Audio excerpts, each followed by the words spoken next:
तो लीजिए दोस्तों, नीतीश के सीएम बनने के चंद दिन बाद ही एनडीए में एक के बाद एक इस्तीफे। हिले कुशवाहा, संभालना मुश्किल, एक गलती, खत्म हो गया सब कुछ। बताएंगे आपको सब कुछ। आप द राजनीति का विशेष सेगमेंट देख रहे हैं, मैं हूं आपके साथ यासूर रजा। दोस्तों, अभी नई सरकार बने कुछ ही तो दिन हुए हैं। इधर एनडीए के घटक दल, उसमें इस्तीफों की बारिश होने लगी है, एक के बाद एक इस्तीफे। परिणाम आते ही एनडीए घटक दलों के बुरे दिन, काले दिन शुरू हो गए और अभी तो तरोताजी सरकार है। एनडीए ने ऊर्जा के साथ ऐतिहासिक जीत दर्ज की है, लेकिन अब वो तमाम चीज़ें निकल कर सामने आ रही हैं जो चुनाव के बीच हुआ, चुनाव के दौरान हुआ, चुनाव के बाद, परिणाम के बाद, सरकार बनने के बाद हुआ है। दोस्तों, परिवारवाद पर ज्ञान देने वाले बीजेपी एनडीए के नेता अब खुद उसी रास्ते पे हैं और ये इस्तीफे भी उसी की कहानी है। खुद उपेंद्र कुशवाहा, राज्यसभा सांसद, पत्नी को विधायक बना दिया, उधर बेटे को मंत्री, न चुनाव लड़े न कुछ, सीधे पंचायती राज विभाग वो जिम्मा थोप दिया कि लो भाई मंत्री पद संभालो। बिना कोई चुनाव लड़े, बिना कोई मेहनत किए, बिना कोई संघर्ष किए, सीधे मंत्री की कुर्सी। और अब मिलने लगा है घर से ही जवाब। पार्टी में ही तूफान मच गया है, इस्तीफों का दौर है, एक के बाद एक इस्तीफे हैं। हिल गए होंगे उपेंद्र कुशवाहा, समझ नहीं आ रहा होगा हुआ क्या, कैसे कंट्रोल होगा। लोग कह रहे हैं कि जाइए बनाइए बेटे को मंत्री, घर से ही चलाइए पार्टी। भाई हम सबकी क्या जरूरत है, आखिर हुआ क्या है दोस्तों, आपको सब कुछ बताएंगे, लास्ट तक बने रहिए। अभी नई सरकार बने महज कुछ दिन हुआ है, एक हफ्ते से भी कम समय, लेकिन कुशवाहा के किले में इस्तीफों का भूचाल आ गया है। एनडीए के प्रमुख दल आरएलएम छोटी पार्टी थी, लगातार टिकट को लेकर विवाद हुआ। उपेंद्र कुशवाहा की भी ख्वाहिश थी 10 से 12 सीटें मिले, लेकिन उन्हें 6 सीटें दी गई। लेकिन एक डील की गई, भारतीय जनता पार्टी ने उन्होंने डील की कि साहब एक मेरे बेटे के लिए जगह रखना, चुनाव नहीं लड़ा है लेकिन विधान परिषद भेज देना। और इसी डील के आधार पे उपेंद्र कुशवाहा माने और वैसे ही कुछ अभी तक उनके हिसाब से उन्होंने अच्छे राजनीतिज्ञ होने का और अच्छे पिता होने का भी फर्ज निभा दिया है। अब इस सरकार के बनते ही, उधर उनके बेटे का पदभार संभालते ही, इधर उपेंद्र कुशवाहा के सपने देखते और दिखाते ही उनके ही पार्टी में विवाद, उनके ही पार्टी में तूफान खड़ा हुआ है। के राष्ट्रीय उपाध्यक्ष और इसके अलावा कई बड़े नेताओं ने अचानक उपेंद्र कुशवाहा साहब को भेज दिया है लेटर, हो गया चलाइए, परिवार को ही बनाइए, इन्हीं से पार्टी चलेगी, हमारी क्या ज़रूरत है। सब ने लेटर लिख के भेज दिया है। दोस्तों, ये नेता साफ तौर पर पार्टी की उपेक्षा और सबसे अहम परिवारवाद के आरोप को लेकर बुरी तरह से नाराज है, गुस्से में है कि भाई हम मेहनत कर रहे हैं, हमें कोई पूछने वाला नहीं है और रातों रात देख लो क्या होता है, पता भी नहीं कि क्या होना है। एक तरफ कुशवाहा जी हैं जो खुद एनडीए की कृपा से एमपी बने, उनकी पत्नी विधायक है, और अभी उनके बेटे बिना चुनाव मंत्री बन गए, बड़ी सौगात मिल गई।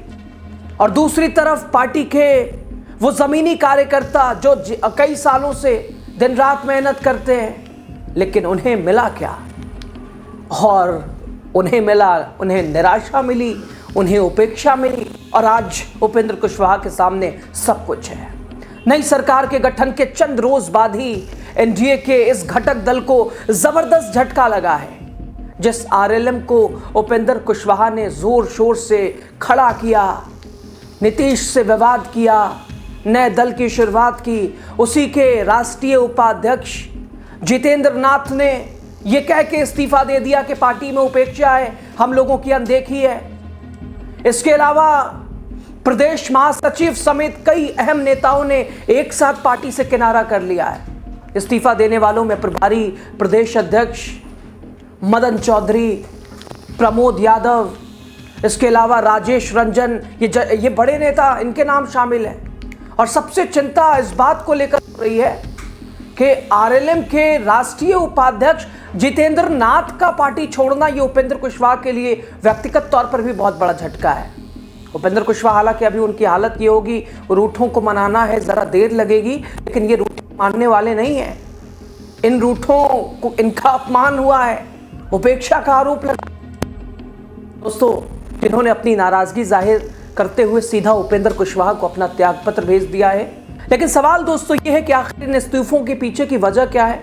अचानक क्यों उपेंद्र कुशवाहा के पार्टी के बड़े बड़े पदाधिकारी, नेता, उपाध्यक्ष, राष्ट्रीय उपाध्यक्ष वो पार्टी छोड़ रहे हैं?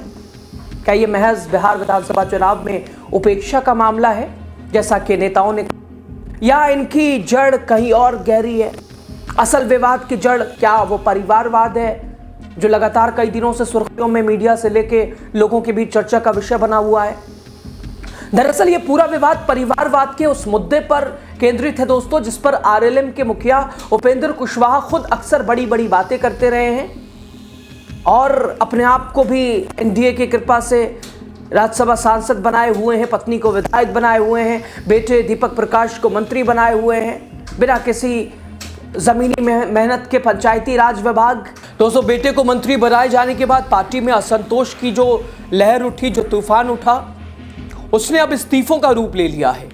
अनदेखी, यानी जो पार्टी के धरातल पे काम करने वाले नेता हैं वो उन्होंने निराशा जाहिर की है। पार्टी के पुराने समर्पित कार्यकर्ताओं को ये फैसला नागवार गुजरा है। उनका कहना है कि जो नेता सालों से पार्टी के लिए संघर्ष कर रहा है, उनकी जगह एक ऐसा चेहरा, वो भी सत्ता के शीर्ष पर, ये कहीं से भी मान्य नहीं है। और इधर उपेंद्र कुशवाहा भी इस दौरान सामने आए थे। बेटे दीपक प्रकाश को लेकर विवाद के बीच उपेंद्र कुशवाहा ने एक पोस्ट किया, अपने पुराने साथी नीतीश कुमार का जिक्र किया। पोस्ट में उन्होंने नीतीश कुमार को बड़ा भाई बताते हुए उनकी कही बात दोहराई और कुशवाहा ने लिखा, कभी कभी बड़ों के द्वारा कही गई बातों को याद करना चाहिए।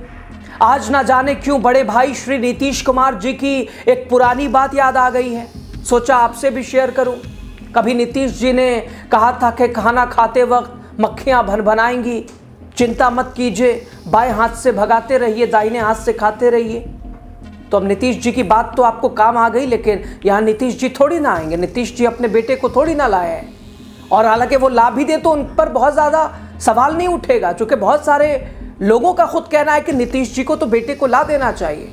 लेकिन यहाँ की कहानी दूसरी है दोस्तों। इस्तीफा देने वाले नेताओं की नाराजगी साफ है। राष्ट्रीय उपाध्यक्ष जितेंद्र नाथ हों या प्रभारी प्रदेश अध्यक्षों की तिकड़ी, जिसमें मदन चौधरी, प्रमोद यादव, राजेश रंजन, इन सभी ने पार्टी में अपनी उपेक्षा और सिद्धांतों से समझौता किए जाने पर तीखी प्रतिक्रिया दी है और सामने एक लेटर रख दिया है। कुछ नेताओं की नाराजगी शेखपुरा विधानसभा कमेटी को भंग करने को लेकर भी है। हाल ही में उपेंद्र कुशवाहा ने शेखपुरा विधानसभा कमेटी को भंग किया है, अभी 2 दिन पहले ही। इससे भी बहुत सारे नेता नाराज हैं और इन नेताओं का सामूहिक इस्तीफा इस बात का स्पष्ट संकेत है कि पार्टी के अंदर एक बड़ा हिस्सा, एक बड़ा वर्ग नेतृत्व के फैसलों से असहमत है।